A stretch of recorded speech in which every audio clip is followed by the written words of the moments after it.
What is going on, everybody? I go by the name of Cleo Thomas, aka Mr. Slick Living. I'm Patrick Cloud.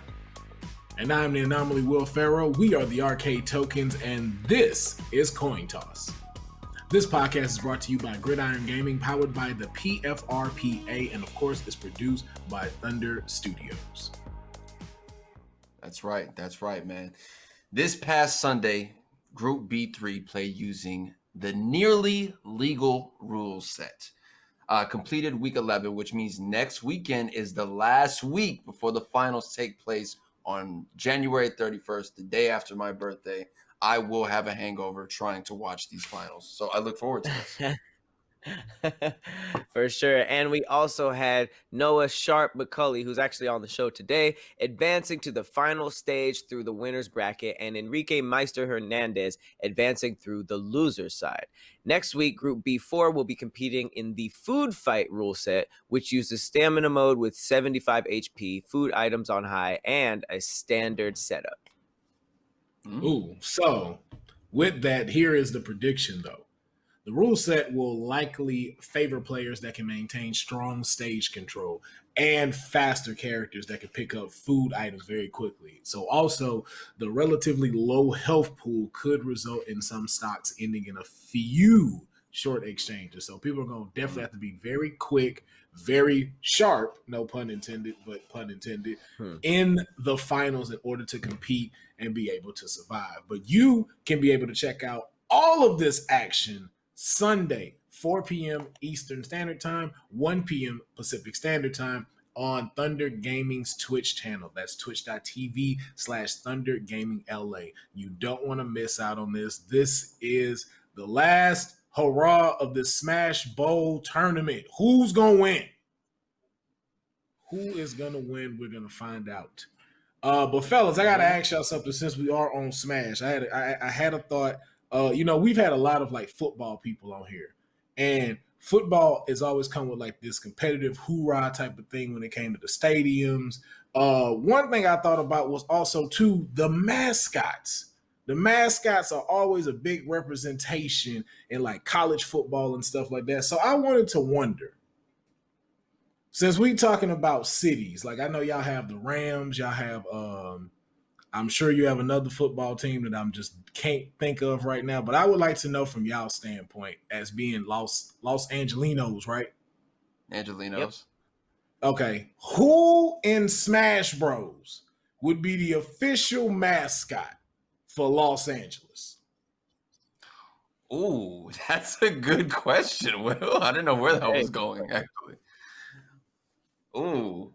Right now, Solid Snake. Because of our political climate. Why? But just the political climate, it's a damn war zone. But I would just say, for the sake of your question, I don't know. I mean, I feel like I can't say Mario because that you got to give that to the city in Japan that he was made. Los Angeles. I don't know. I mean, I would low-key. I want to pull up a Smash lineup. To touch off what Pat originally threw out there, the fact that Los Angeles County recently broke 1 million cases of COVID. Is it okay to say Dr. Mario could actually be the mascot? That's a good point. Yeah, Dr. Mario would be a good one. I feel like there has to be somebody who's, maybe Greninja. He just looks sick. He just looks sick? He don't look like he adhere. Or maybe Samus, just because she got a full body suit on, ain't trying to catch nothing. Yeah, I would give it to Samus. She got the mask on. She's not trying to take no chances out here. So I would say Samus is the Los Angeles official mascot. Okay, what say you, Cleo? Hey, you know what? I like Pat's choice of Samus. I'm gonna go with Wario though, because this is still LA. This is still LA, and as safe as we're supposed to be, there's still some folks out there doing what they do and breaking rules, which Wario is great at. So I'm gonna go with Wario using his motorcycle too. He's got to have his motorcycle parked on the PCH, Just getting ready to represent mischievous. for our mascot. Given By those rules, no I would say Miami is Baby Bowser. Okay. Okay. Houston would have to be like Incineroar. probably. We got I feel like King K. Rool is from Houston, bro. Look at him. Nigga, we are the ink splat kids. That's what we are. We are the ink splat. I could see King K. Rool for sure. But yeah, I think this would be a dope thing for like anytime we have Smash players, especially like Sharp being from Rhode Island. I think that'd have been dope to figure out, who is where. So I think that'd be something to add in to this little repertoire and stuff like that. For sure. Mm-hmm. So yes, indeed. And we found out in gaming news, Pat, you jinxed everything. You just had to jinx everything. Hogwarts Legacy pushed back till 2022. We can't go to Hogwarts this year. I didn't know that actually. Yeah, Pat. But you know what happened? Exactly what I said. They probably started getting fan mail. Oh my God! Do you get a syllabus for your class? No. Well, oh snap! Do you get to go to Diagon Alley and pick a broom? Nah, you could fight in Diagon Alley. Like they're probably like so many expectations, and they're just like, you know what? Give us another year.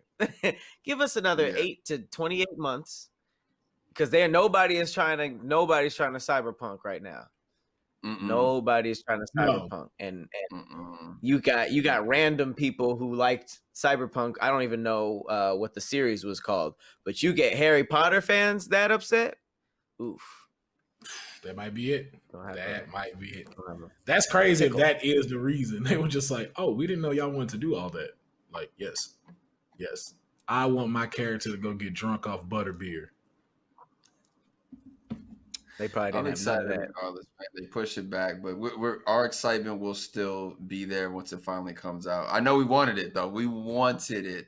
I mean, of the games that we saw, really, really announced for the next gen, the next big one is Hitman 3, which I believe hit January 20th. That's right around the corner. That's literally IGN. Today. Oh my God, that's today. Midnight. IGN gave it. Hitman 3. I'm in. I guess I'm gonna give it a shot. I've never played a Hitman game. Have you guys? We have. Oh yeah, it is fun. It's fun when you play it with someone. I'm not gonna lie, because I don't know if y'all have never seen our Arcade Tokens podcast. Watch when me and Pat play with Hitman, and there's nothing funnier than watching a bald-headed Hitman in a suit tracking through suburbia in the backyard, trying to not get seen by the gardener. Cleo, it's fun with us, but you ain't gonna get nothing done. It's like, you're not gonna get no work done. Like it's really like what I love about the game is the same way that Breath of the Wild, they just give you the map and they're like, play it how you want. And even if people break the physics, they're just like, oh, okay. Like it's literally like that. So they'll just give you the scenario. So like in what Will was saying, they'll give you like a suburban neighborhood, and there's an electrician that you have to kill. There's a guy who's going campaigning for office, who's going door to door that you have to kill. And there's like a gardener that you have to kill. And you basically have to figure out the most creative. You can walk up to him and shoot him if you want, but you're going to have all the consequences that come with that. Or you could do these like elaborate, creative, let these scenes play out. Like a lot of his stuff is like disguises. So he might find like a cable company that's about to make runs and be installing things in different houses. He'll knock him out, get the cable company outfit. You have to make the schedule right, and then wait for like a certain situation, and then you could use the map or whatever whatever you have.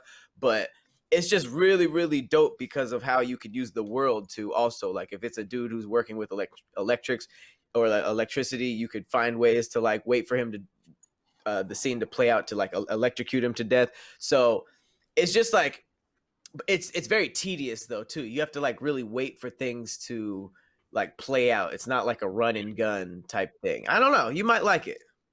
Yeah, but apparently IGN likes it. I'm curious about it, man. I haven't seen any real gameplay footage just yet. I remember the trailer like really making people excited that it's back. So I'm gonna have to give it a shot, man. It's out at the end of the night, man. So that's the next big major game that we saw rolling out to the next gens that people are getting a chance to get their hands on. And like you said, no one wants to cyberpunk the situation at all. No one wants to roll out an unfinished product. So let's see what Hitman 3 comes with. It's a weird inauguration day drop. Hitman. Right?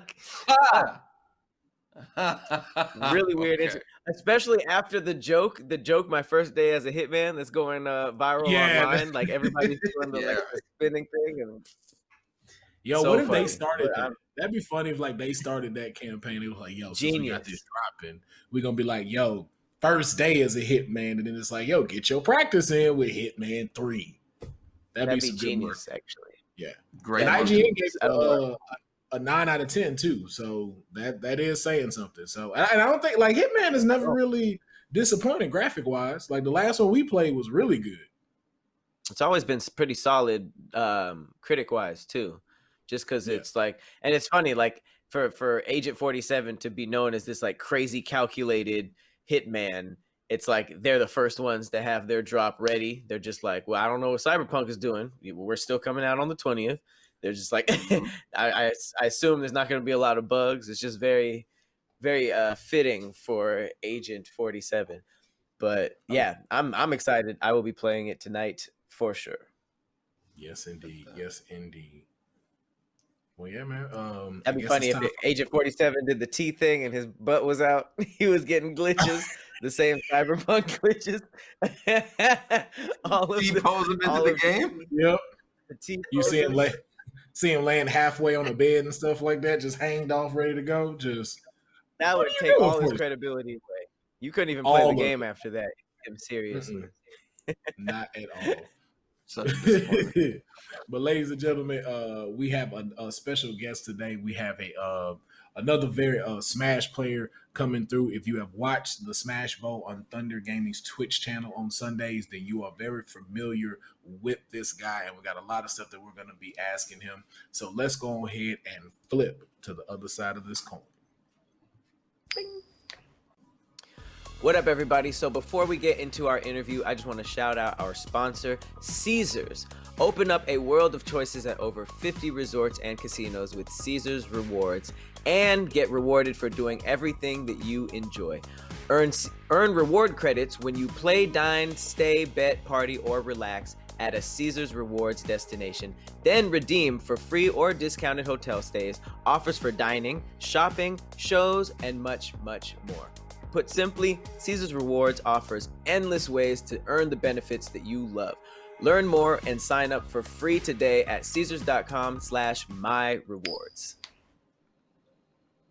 All right, guys, our guest today, you may find him traversing the world of Hyrule, the land of Hyrule. You may find him in Midgar, playing as either Sephiroth or maybe Cloud.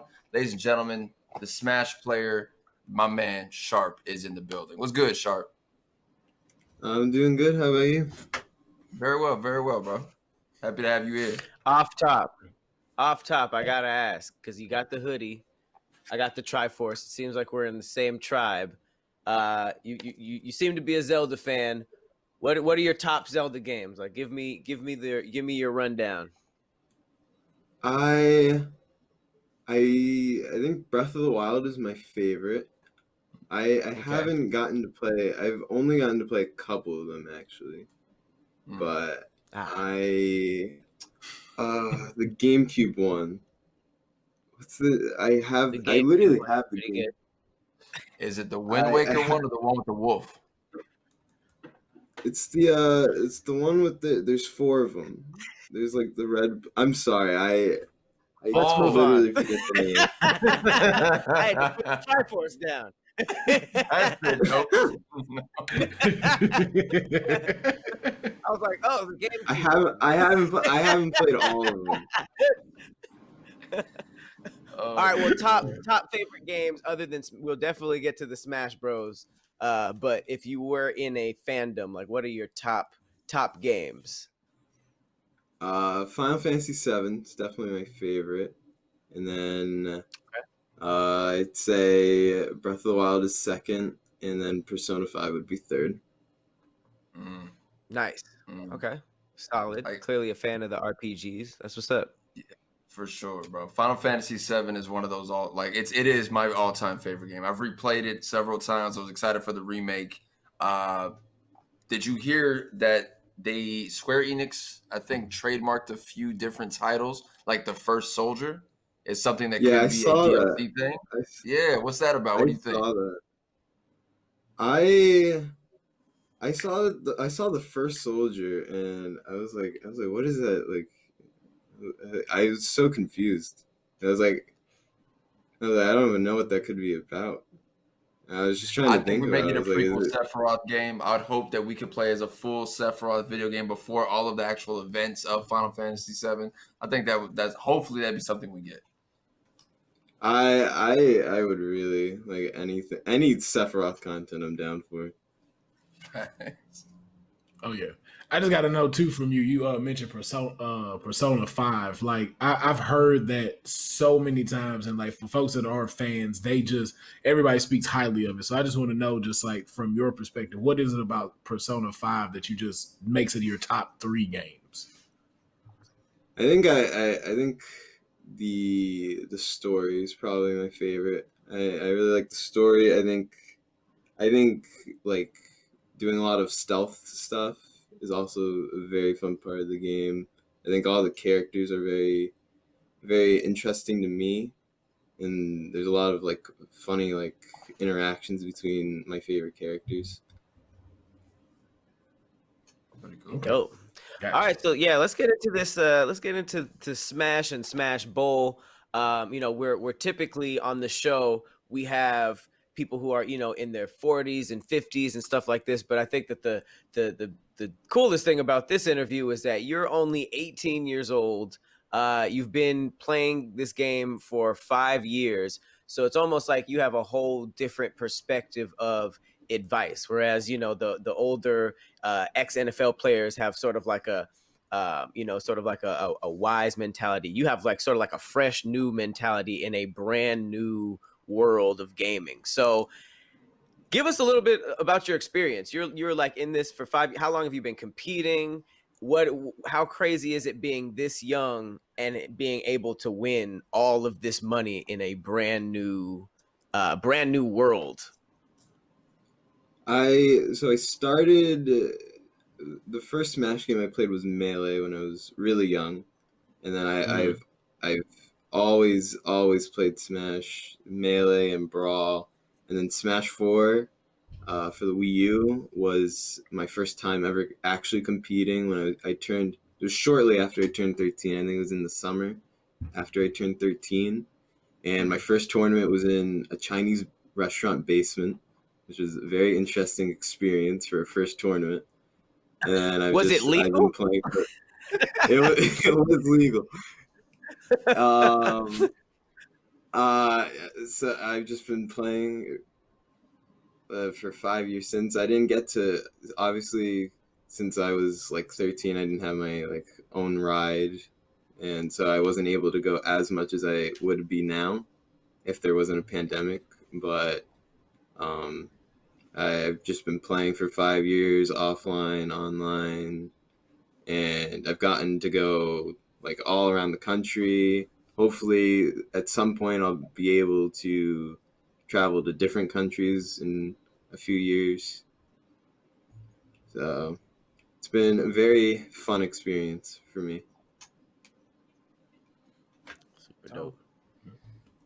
Oh yeah.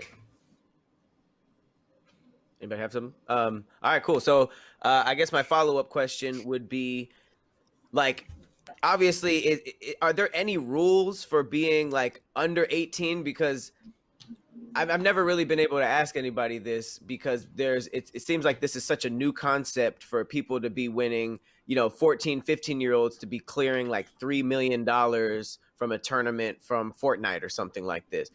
Are there any like rules for competitors that are under 18? Like, do you guys have to go through extra hoops to compete and be in this world, or is it kind of an open field for everybody?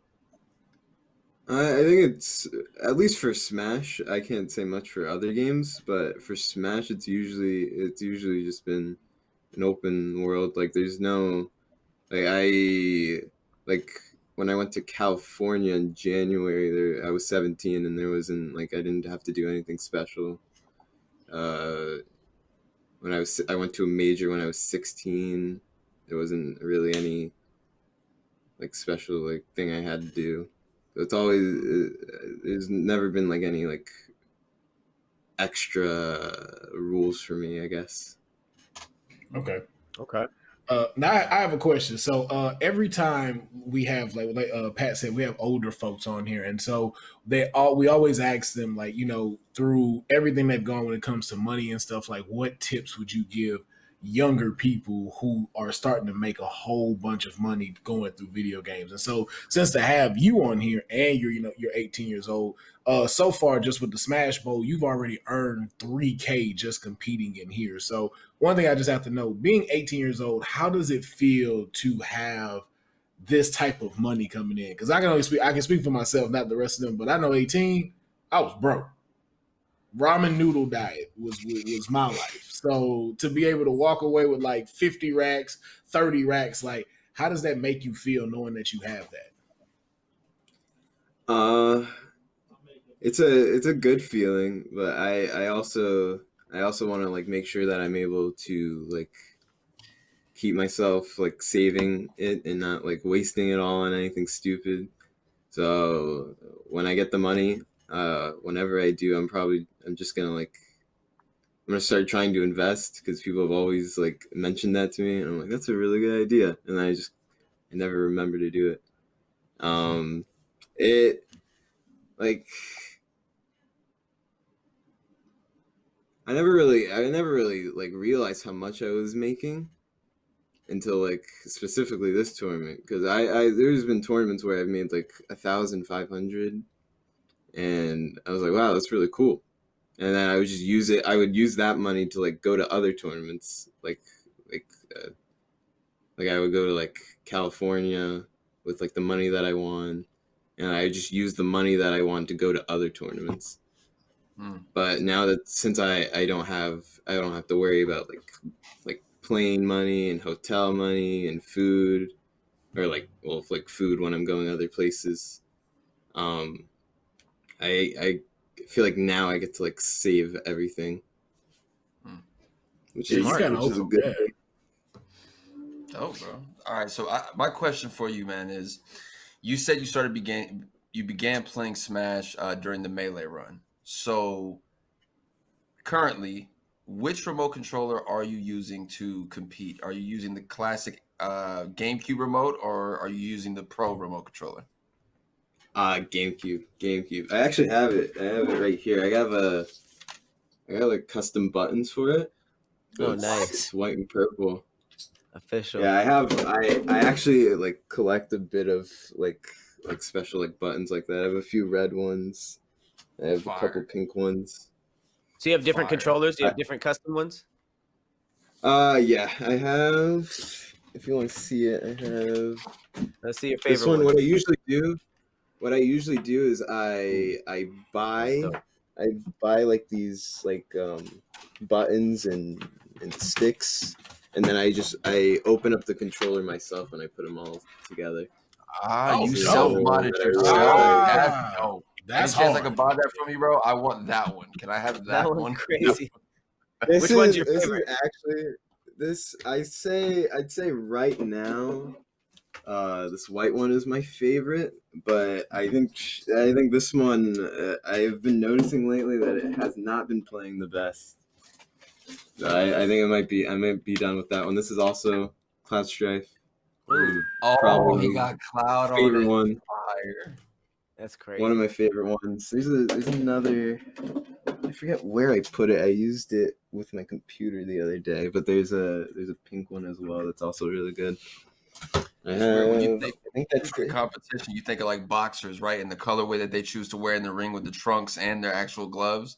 It's like that's for gamers. I'm assuming it's the controllers. You're going into a tournament. Yeah. You have your own custom remote. That's so fire. I never looked at it like that. It's so dope. Yeah, I got like bored one day, and I was like, I should try to just buy buttons and then put like them in my controllers. And I was like, this is Nice. kind of getting stale, just looking at this like black controller and it's just green A button. And I was just like, I need something different. Nice. With all that practice, you are putting in a lot of hours with that controller. You might as well spice it up. Let's talk about your competitive. Like, where did where did the name Sharp even come from? Like, did that come from Smash? Were you already was that already your nickname? Where did that come from? I think the first time I ever used the name Sharp for like anything, I think it was like when I was playing Minecraft a lot when I was like 12 or 13. And Hmm. I my favorite animal has always been ducks. And I think my name was like Sharp the Duck. And I don't know where Sharp came from. I always tell people that I was like, I looked at a pencil one day and the pencil was sharp, and I was like, oh, my name is Sharp. And I was like, I honestly like cannot remember where that name Sharp came from, but I took the Sharp the Duck tag and I just shortened it. So I was like, I was getting to the point where I was like 15, and I was like, it was kind of embarrassing to be called Sharp the Duck, so I was like, I'm just gonna shorten it. Hey Never man, a shame of ducks. you should start lying about your origin story. The pencil one. You gotta start lying.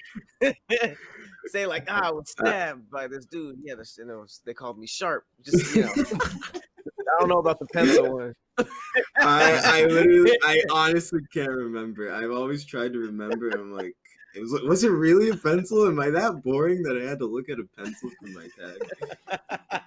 Is that what it's come to? I am Sharp. I am not Iron Sharp. Directed by Spike Lee.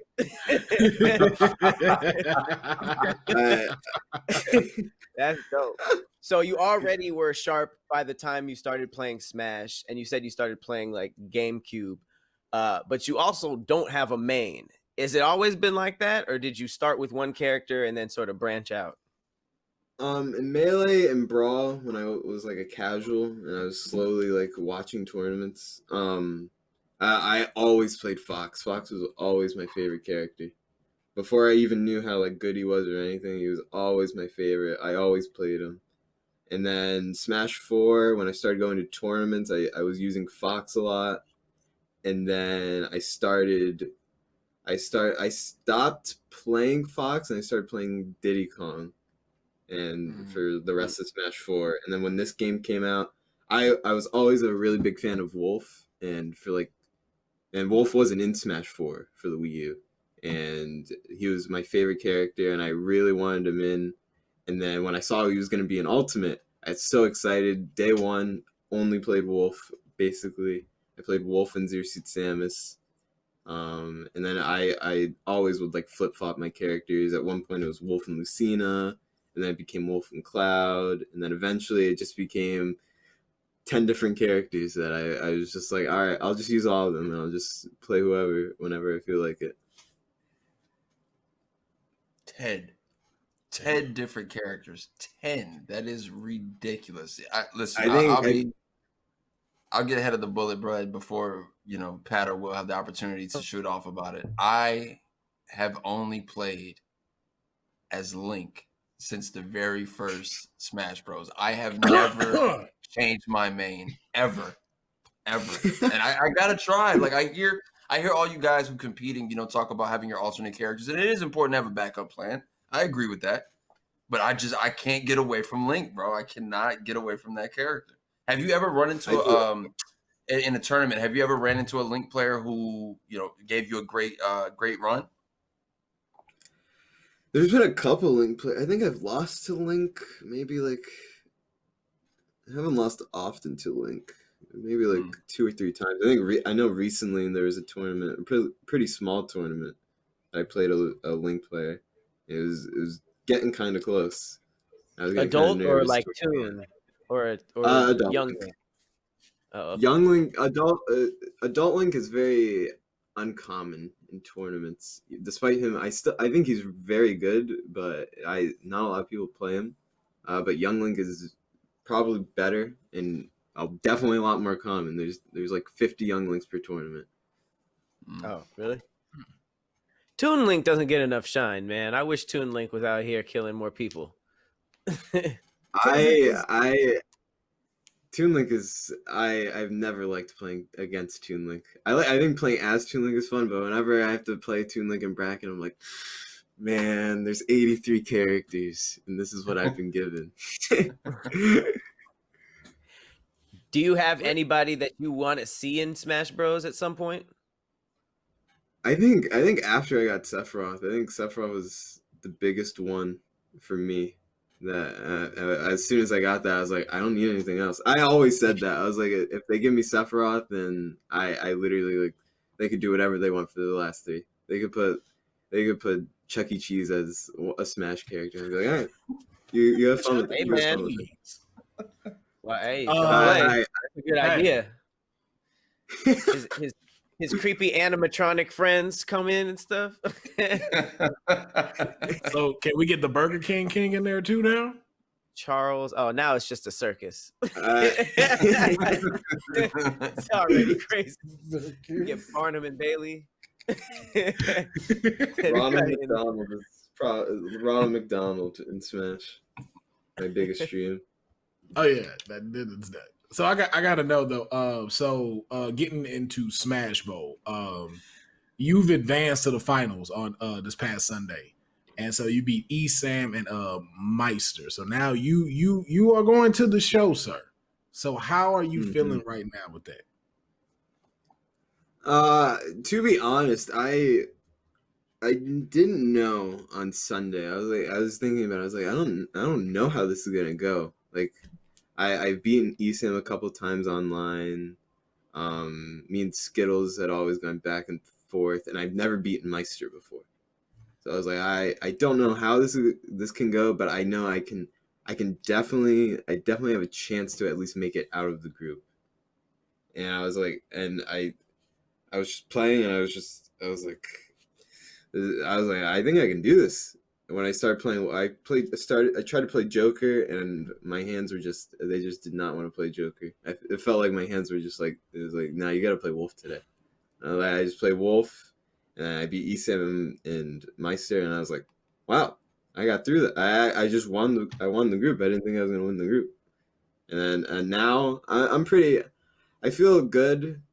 Obviously, I don't know if, I feel like everyone left I've either beaten or I've gotten close to beaten. So I don't want to say it's like not possible for me to win. I've never won like a really big tournament before or anything like crazy important. So but I feel like everyone that's still in right now, I've either beaten or have come really close to. I think Meister was the only one that I've never beaten. Mars, I don't think I've ever beaten Mars, and Leia. I think those are the only people that I did not beat, and I beat one of them yesterday. So Okay, or a couple days ago, I'm sorry. Okay, so I got a follow-up question with that. Do you have a strategy going into the finals? Like, I know you said you don't really have a main, but are you going to be more reliant on the ones you're kind of familiar with, or are you still going to be trying to test the waters in the finals? I think I have a decent. It's hard to know because I have to wait to see who I'm gonna play. I usually wait to see who I'm gonna play, and then once I know who I'm gonna play, I can be like, all right, I can start to at least get my head going on what characters will work here, especially with this rule set thing where usually it's just in normal tournaments it's just one rule set, but there's 16 rule sets, and I don't know what rule set I'm gonna have, so I kind of have to wait to see what rule set I'm gonna get and who I'm gonna fight, and then I can start thinking about, all right, I think this character will work here. I think this stage will work, stuff like that. Gotcha. Sounds good, man. Well, I'm gonna ask you one last question. I'm just very curious, man. You have a CM Punk poster on your wall.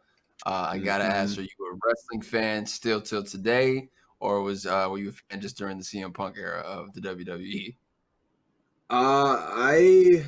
I'm still a very big wrestling fan, but I'm not into WWE anymore. I'm more so into Japanese wrestling now. But I think I started watching during like the CM Punk era when he was champion. I think towards the end when it was CM Punk versus The Rock.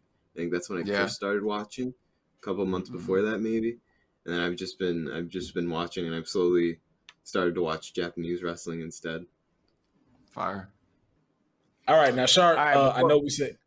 Oh, my fault. Go ahead. I know we said that we had one last question that we're gonna get you out of, but we got one more thing we always do when we have our Smash players here, and that's we have an idea. So but Pat does a little bit more of a better job explaining this concept. So Pat, I'm gonna give it to you.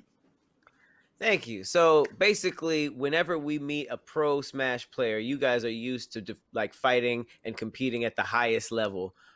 We invite you guys to what we call a good old fashioned arcade tokens jumping, and basically what that means is it's 3-on-1, us three versus you, and we're not good. We're not good at Smash at all. Like Cleo's pretty good, but we're not really that good.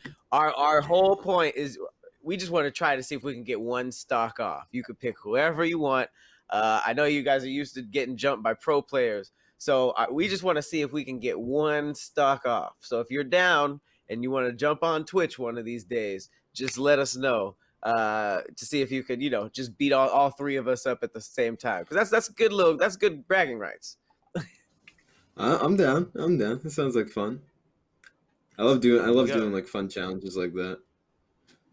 Okay, so that means he's probably done this before. Okay, exactly. I don't think I've ever done a 3-on-1 before like this, but I do. Whenever I do like Elite Smash for my streams, I usually try to like do some interesting challenges, like try to 3-stock people, or like try to win with every character, or try to win like 50 times in a row or whatever. Jesus Christ. Like okay. Did he say 50 times in a row? I didn't get to 50. I didn't get to 50, but I think I got up to 30. It was pretty hard because I was using Sheik, and Sheik is pretty hard to use online, especially with a couple matchups that you find on Elite Smash. Jesus but I know Leo got like over 100 in a row with Joker one day. I think that was insane to me. I think he got 50 with Byleth recently too. I'm just now realizing how small of a challenge we like present it. Like, this is the challenge of a lifetime, and he's like, "Yeah, I'm used to fighting 100 people at the same time. So yeah, I'll try this." Okay. To be fair, it is 3-on-1 as opposed to 1-on-1 with like some special like gimmick to it. So I'm not used to like 3-on-1. But don't try to make us feel better. Don't try to do that. You know you're gonna kick our like, I'm not really used to no. This should be good then. This should be good. Yes. I'm excited. All right, so a quick question I want to ask, because you're making a career from this game, and this is a big part of your life now. What do you remember about the very, very first time you played Smash? I know you said that it was Melee, right, back on the GameCube. Yeah. So what was that like? What was the first time when you popped it in and played it for the first time? I'm trying to remember. I remember what the first game I ever played. When I played Melee for the first time, I think I definitely played Fox. I remember I was very casual, so I would like play Link in like the classic mode and all-star mode and stuff like that. A fun thing I'd like to do was I would like to unlock all the characters and do all the challenges to unlock the characters, and then I would completely reset the game and do it all over again. I always like to do that for some reason. What about the joy of having the characters? Wait. No, I get that. So you unlock 2,342 characters, and then you just say, "Let's start from scratch."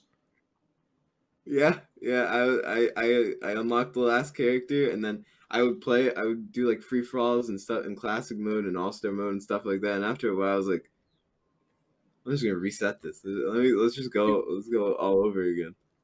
I'm sorry, Sharp. You flustering my life PTSD because there's a guy that did that with Pokemon when it was on Game Boy.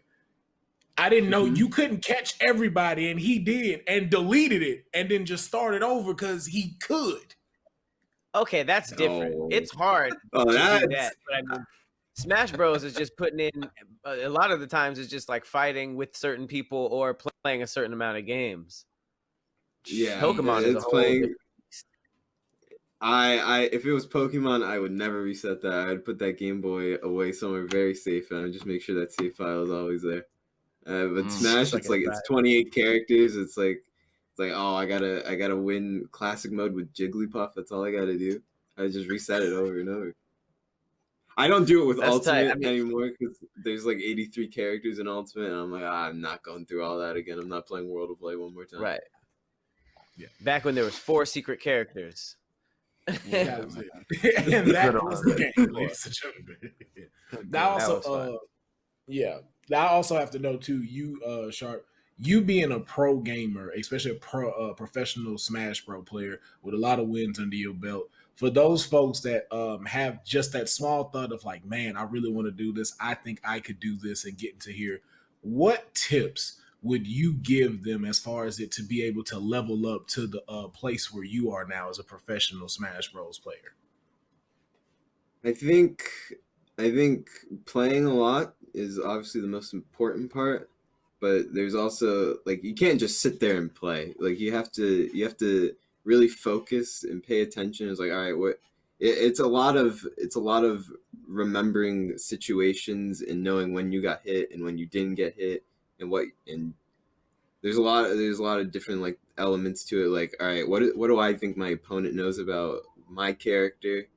What does my opponent do in this situation? Do I assume it's a habit? Do I try to feel it out a little bit? I think it's a lot of stuff. You just I think the most important part in it's really helped me a lot is just remembering to when I play and I'm practicing to really just focus and make sure I understand what's going on. Because if you don't, you can play and not understand what's going on at all. You can do a neutral air 10 times in a row and get hit 9 times in a row for it, and you just keep doing because you're not realizing it's like, oh, I've gotten hit for that like 10 times already. So I think it's very important to memorize the situations that you're putting yourself in and how they affect you. And another very important part is just watching others. I like recently, like now that I'm trying to get really good with Sephiroth, I've been watching a lot of Sephiroth play in Japan, and I've been watching a lot of like Tweak is playing Sephiroth, so I watch him a bit and trying to like grab ideas from all the other players and try to get inspiration from stuff because I'm usually a very creative person when it comes to Smash, and I like trying to invent certain situations and doing like fun little like situations up close in people's faces and that they're not necessarily ready for, that they've seen before. So for me, I'm always creative and I'm always trying to pull from like everybody else's play. Gotcha. All right. You know, man, the fact that, you know, NFL teams, you know, they pull people's, you know, their plays. They go watch the games that they played and figure out how to go into the next game playing them. The fact that in a world that we live in today where you can watch everybody's gameplay style, whoever you're going up against, you can watch their last 10 tournaments and know how they operate as that character and go in with a little bit more, you know, of an advantage, man. But yeah, I love the fact that that's how you wrap it up. That's pretty cool. Never thought of it to even play it like that. It's dope. Dope, bro. Yes, indeed. Yes, indeed. Good stuff. Okay. Yeah. All right, Sharp. Thank you so much for pulling up and talking with us, man. Letting us pick your brain. Good luck going into the finals of the Smash Bowl, bro. We wish you nothing but the best. And you know, if you do bring home the championship, we will be here to congratulate you on the other end, bro. Go get them. Thank Yes, you. Thank indeed. you so much for having me. For sure, for sure. Show, man. 18 years old, man. 18 years old. The kid's going into the finals. Grew up playing Smash. You know, grew up playing Zelda. Grew up playing Final Fantasy VII. Is a huge Persona 5 fan as well. Hey, man, we can wish the kid nothing but the best. And I can't wait to see which character he chooses. He says out of 10, though, guys. 10 characters he can play as? Seems like Wolf is the one, though. Yeah. So hopefully he pulls that out. Yeah. Hopefully he pulls that out in the finals and takes this whole thing, man. So we rooting for you as well as the other competitors that are gonna make it through. But Thank y'all so much for joining us for another episode of Coin Toss. Always shout out to Gridiron Gaming and Caesars Rewards for always holding us down. And of course, Thunder Studios for always helping us put everything together. Make sure you check out their socials and all of their stuff on YouTube and Twitch, as well as us, the Arcade Tokens, and as well as us personally, Cleo Thomas, Patrick Cloud, and Will Ferrell. Our Twitch, YouTubes, and socials. They're all our names. You ain't got to go look for nothing different except for Twitter, and that's for Patrick Cloud. It's Pats on your back. Just remember, Pats on your back, and you won't forget it. We are the Arcade Tokens. I am the Anomaly, Will Ferrell. Cleo Thomas, aka Mr. Slick Living. I'm Patrick Cloud. And we will catch you next time.